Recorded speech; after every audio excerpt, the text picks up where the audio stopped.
So hi everyone, welcome to my YouTube channel. So ఈరోజు మనం మాట్లాడుకునే టాపిక్ ఇంతకుముందు చెప్పినట్టు రెపో రేట్కిను పెట్రోల్ రేట్కి ఉన్న రిలేషన్. ఓకే, సో ఇది ఎలా చెప్పచ్చు అంటే, ఇప్పుడు ఫర్ ఎగ్జాంపుల్ విటమిన్ డి తక్కువైంది అనుకోండి, దానివల్ల నీ పెయిన్స్, బాల్ హెడ్ లాంటివి రావచ్చు. ఓకే, ఇప్పుడు పెట్రోల్ రేట్లు కూడా ఇట్లాంటివి అనమాట. పెట్రోల్ రేట్ నీ పెయిన్ అయితే ఆర్బీఐ రెపో రేట్ అనేది బాల్ హెడ్ లాంటిది అనమాట. సో ఈ రిలేషన్ గురించి ఇంకొంచెం డీప్గా వెళ్దాం.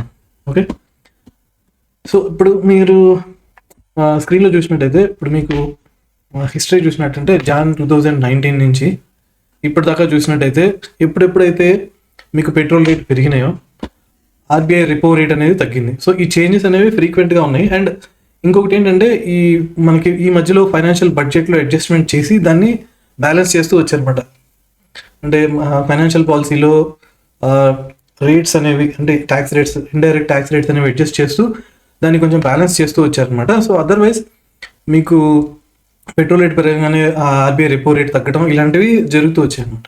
ఓకే, అండ్ ఇప్పుడు ఈ డైరెక్ట్ కనెక్షన్ అనేది ముఖ్యంగా మన కంట్రీలో ఎక్కువ కనిపిస్తుంది. ఎందుకంటే మన కంట్రీలో పెట్రోల్ యూసేజ్ ఎక్కువ ఉంటుంది కాబట్టి, మన వెహికల్స్ అన్నింటిలో. అదే అదర్ కంట్రీస్లో అనుకోండి, maybe some electric and other methods of transportation అయితే యూజ్ చేస్తుంటారు. సో అందువల్ల అలా అవుతుంది అనమాట. ఓకే, సో ఇప్పుడు మనం కొంచెం డీటెయిల్గా చూద్దాము, అసలు పెట్రోల్ రేటు వల్ల ఆర్బీఐ రెపో రేట్కి ఉన్న కనెక్షన్ ఏంటి అనేది చూద్దాం. ఓకే, సో ఈ కనెక్షన్ చూసినట్టయితే, ఫర్ ఎగ్జాంపుల్ మనకి ఫస్ట్ పెట్రోల్ రేటు వల్ల ఇంపాక్ట్ చూద్దాం. Okay, so first petrol rate మనకి 5 రూపీస్ పెరిగింది అనుకున్నాం. 5 రూపీస్ పెరిగితే ఇప్పుడు మరి ఓవరాల్గా సేల్స్ చేసే వాళ్ళు కూడా 5 రూపీసే పెంచుతారా పెట్రోల్ అంటే? అలా కుదరదు. ఎందుకంటే ఇప్పుడు 100 రూపీస్ ఉన్నప్పుడు 10 రూపీస్ ప్రాఫిట్ అనుకోండి, 1 or 2 రూపీస్ ఇన్వెస్ట్మెంట్ అప్పుడు కూడా 10 రూపీస్ అయితే మీకు వచ్చే ఇన్కమ్ తగ్గిపోయింది కదా, రిటర్న్ ఆన్ ఇన్వెస్ట్మెంట్. ఇప్పుడు మీకు మినిమం, ఇప్పుడు ఫిక్స్డ్ డిపాజిట్ చేశారు అనుకోండి, 8% వస్తుంది. ఓకే, సో ఇలా మినిమం ఇంట్రెస్ట్ రేట్ అనేది మినిమం రిటర్న్ అనేది మెయింటైన్ చేయాలి కదా, 10%, 12% అట్లా. రేట్ పెరిగిందని మనం ప్రాఫిట్ తగ్గించుకోం కదా. సో దానివల్ల ఏమవుతుందంటే, సేమ్ రేట్ ఆఫ్ ప్రాఫిట్ లేదా రిటర్న్ ఆన్ ఇన్కమ్ మెయింటైన్ చేయడానికి పెట్రోల్ ప్రైస్ ఎంత పెరుగుతుందో అంతకన్నా ఎక్కువ సేల్స్ ప్రైస్ అనేది పెరుగుతుంది. పెట్రోల్ ప్రైస్ అంటే జనరల్గా రీటైలర్స్ కొనే వాళ్ళకి వచ్చేసి. సో ఇక్కడ ఉదాహరణ చూద్దాం. సో పెట్రోల్ రేట్ 5 రూపీస్ పెరిగింది అనుకుందాం. ఓకే, 5 రూపీస్ పెరిగితే టోటల్ కాస్ట్ ఇంతకుముందు 90 ఉంటే ఇప్పుడు 95 అయింది. ఓకే, చేంజ్ 5 అనమాట.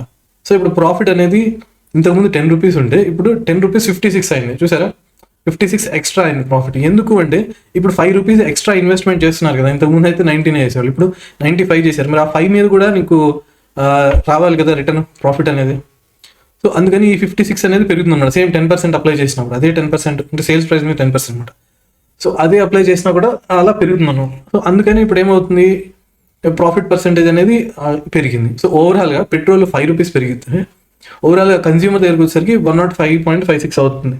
సో ఎందుకంటే ఇన్వెస్ట్మెంట్ ఆన్ రిటర్న్ చూసుకోవాలి కదా, అందుకని ఎక్కువ పెట్టుబడి పెట్టినప్పుడు రిటర్న్ కూడా దానికి తగ్గట్టుగా ఎక్స్పెక్ట్ చేస్తారు కదా. సో అలా అవుతుంది. ఇప్పుడు దీని ఇంపాక్ట్ మనకి ఆర్బీఐ రెపో రేట్ మీద ఎలా పడుతుంది అనేది చూద్దాం. చూడండి, ఇప్పుడు మనం ఎక్కువ ఇన్వెస్ట్మెంట్ చేయాల్సి వచ్చింది ఇంతకు ముందు కన్నా. అంటే ఇది వర్కింగ్ క్యాపిటల్ అవుతుంది, బట్ స్టిల్ ఏదేమైనప్పటికీ ఇంతకు ముందు కన్నా మనం ఎక్కువ పెట్టుబడి పెట్టాల్సి వస్తుంది. ఇంతకుముందు 100 పెడితే ఇప్పుడు 105 పెట్టాల్సి వస్తుంది కదా. సో ఇప్పుడు ఈ 5 రూపీస్ కోసం అడిషనల్ ఇన్వెస్ట్మెంట్ తీసుకురావాలి కదా, అంతే కదా. మళ్ళీ 5 రూపాయలు ఎక్స్ట్రా పెట్టుబడి పెట్టాలి కదా, మామూలుగా పెట్టినట్టు కన్నా. సో ఈ ఎక్స్ట్రా పెట్టుబడి కోసం బ్యాంక్ లోన్కి వెళ్ళాం అనుకో. నేను నెంబర్స్ 5 రూపీస్ చెప్పాను సింపుల్గా అండర్స్టాండ్ చేసుకోవడానికి.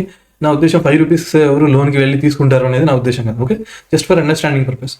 సో ఇప్పుడు బ్యాంకుల దగ్గరికి వెళ్ళి మళ్ళీ ఎక్స్ట్రా పెట్టుబడి పెట్టడానికి లోన్ తీసుకున్నారు అనుకోండి, మళ్ళీ దాని మీద ఇంట్రెస్ట్ పెరుగుతుంది. ఓకే, సో ఇప్పుడు పెట్టుబడి పెరగడం వల్ల ఏమవుతుంది చెప్పండి, అందరికీ పెట్టుబడి. ఇప్పుడు పెట్రోల్ అనేది అందరూ ఆల్మోస్ట్ అన్ని ఇండస్ట్రీస్లో పెట్రోల్ వాడుకునేది ఉంటుంది. ఎందుకంటే అది కస్టమర్కి రీచ్ అవ్వాలంటే మధ్యలో ట్రాన్స్పోర్టేషన్ ఉంటుంది. సో పెట్రోల్ ఇన్వాల్వ్ అవుతుంది. సో ఇప్పుడు ఏమైంది, ఆల్మోస్ట్ అందరూ, అన్ని వ్యాపారస్తులు వాళ్ళ సేల్స్ సర్వీసెస్ కోసం ఏమవుతుంది, ఎక్స్ట్రా పెట్టుబడి పెట్టాల్సి వస్తుంది. సో ఆల్మోస్ట్ అందరూ అడిషనల్ ఇన్వెస్ట్మెంట్, ఎక్కువ ఇన్వెస్ట్మెంట్ పెట్టాల్సి వస్తుంది. ఇప్పుడు మళ్ళీ ఎక్స్ట్రా ఇన్వెస్ట్మెంట్ పెట్టడం వల్ల ఏమవుతుంది చెప్పండి, అవి ఎక్కువ ఉన్న వాళ్ళు పెడతారు, లేని వాళ్ళు లోన్లు తీసుకుంటారు. ఈ లోన్లు తీసుకున్నప్పుడు ఏమైతే ఎక్కువ మంది లోన్లు తీసుకుంటే ఏమవుతుంది, లోన్స్కి యొక్క డిమాండ్ పెరుగుతుంది, మళ్ళీ ఇంట్రెస్ట్ రేట్లు పెరుగుతాయి.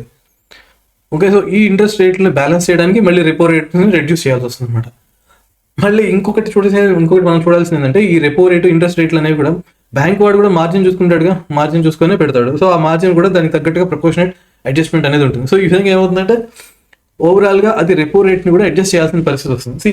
జనరల్గా ఇప్పుడు మీరు పెట్రోల్ రేట్ పెరిగింది అనుకోండి, టూ మంత్స్ లేదా 3 months, ఈ 2 months ఆ 3 monthsలో మీకు ఈ అడ్జస్ట్మెంట్ అనేది అంటే ఈ ఇంపాక్ట్ అనేది పడుతుంది అనమాట. అంటే పెట్రోల్ రేట్ పెరిగిన 2 months 3 monthsలో ఈ లోన్ ఇంట్రెస్ట్ రేట్ల మీద మీకు ఇంపాక్ట్ పడుతుంది. ఎయిదర్ ఆర్బీఐ అడ్జస్ట్ చేయటమో లేదా ఫిజికల్ పాలసీ ద్వారా ఫైనాన్షియల్ పాలసీ ద్వారా అడ్జస్ట్మెంట్ చేయటమో జరుగుతుంది అనమాట. ఇది కాక ఇది నార్మల్గా బిజినెస్ పాయింట్ ఆఫ్ వ్యూలో చెప్పాను. ఇప్పుడు మామూలుగా మనం కన్జ్యూమర్ పాయింట్ ఆఫ్ వ్యూలో చూసాం అనుకోండి, ఇప్పుడు ఏ సిటీ చూసినా కూడా ఆ సిటీలో ఉన్న జనాలకి కావాల్సిన అన్ని వస్తువులు ఆ సిటీలోనే తయారవటం కానీ అలాంటివి జరగవు. అవి వేరే సిటీ నుంచో వేరే ప్రదేశం నుంచో ఈ సిటీకో ఈ పల్లెటూరుకో ఎక్కడికో తెచ్చుకొని అక్కడ సేల్ చేస్తారు. సో అక్కడి నుంచి అంటే ఇప్పుడు ఈ ట్రాన్స్పోర్టేషన్ అంతా ఉంది కానీ ఈ ట్రాన్స్పోర్టేషన్ అన్ని వేరే వేరే ప్లేసుల నుంచి మీరున్న ప్లేస్కి వస్తుంది. సో ట్రాన్స్పోర్టేషన్ అనేది అన్ని వస్తువుల మీద పడుతుంది. అప్పుడు ఏమవుతుంది, అన్ని వస్తువులు ఆల్మోస్ట్ అన్ని కన్జ్యూమర్ ప్రొడక్ట్స్ రేట్లు పెరుగుతాయి. ఓకే, సో ఇప్పుడు మీరు వెహికల్ నడుపుతున్నారా, పెట్రోల్ వాడతారా ఇదంతా ఇర్రెలవెంట్ అనమాట. మీరు పెట్రోల్ రేట్లు పెరిగినాయి అంటే మీరు వాడే అన్ని వస్తువుల మీద రేట్లు పెరిగే అవకాశం ఖచ్చితంగా ఉంటుంది అనమాట. ఓకే, సో ఇంకా అది వస్తువులు డిమాండ్ దీన్ని బట్టి కొంచెం ఎక్కువ తక్కువ ఉంటుంది, బట్ అన్నిటి మీద ప్రభావం అయితే ఆల్మోస్ట్ ఉంటుంది ఖచ్చితంగా. ఎందుకంటే మనం ఇప్పుడు బ్యాటరీస్ అవేం యూజ్ చేయట్లేదు, ఇంకా ఎలక్ట్రిక్ వెహికల్స్ కంప్లీట్గా ఏం యూసేజ్ లేదు. ఏదో స్టార్ట్ అయింది కానీ బట్ కంప్లీట్గా అయితే లేదు కదా. మోస్ట్లీ ఇప్పుడంతా కూడా పెట్రోల్ మీద రన్ అవుతుంది మోస్ట్లీ ట్రాన్స్పోర్టేషన్ అంతా. సో ఇప్పుడు ఏమవుతుంది, ప్రతి ఒక్కళ్ళు మీరు పెట్రోల్ వాడతారా లేదా అనవసరం, ఖచ్చితంగా అన్ని వస్తువులు ధరలు పెరుగుతాయి. పెట్రోల్ పెరిగిందంటే ఎంతో కొంత మినిమం ఉంటుంది. ఇది కాక మీరు కొంతమంది ఉంటారు, నేను సినిమాలు చూసాను జాతిరత్నాలు అనుకుంటా, ఎంత పెరిగినా 100 రూపీస్ పెట్టిస్తా అట్లా మాట్లాడితే కుదరదు. ఇక్కడ నీకు వేరే వస్తువులు కొనే వస్తువులు వేరే ప్లేస్ నుంచి ఈ ప్లేస్కి తెచ్చి అమ్ముతారు కాబట్టి దాంట్లో పెట్రోల్ యూజ్ అవుతుంది కాబట్టి అన్ని రేట్లు పెరుగుతాయి. ఓకే, సో ఇది అనమాట. ఇది మోగాలకి బోడిగుండికి మూడంటే ఇట్లా ఉంటుంది అనమాట. Okay, so that's it for this video. Okay, ఫ్యూచర్లో మరిన్ని మంచి వీడియోస్ చేయడానికి ట్రై చేస్తాను. Please like, share and subscribe. Thank you.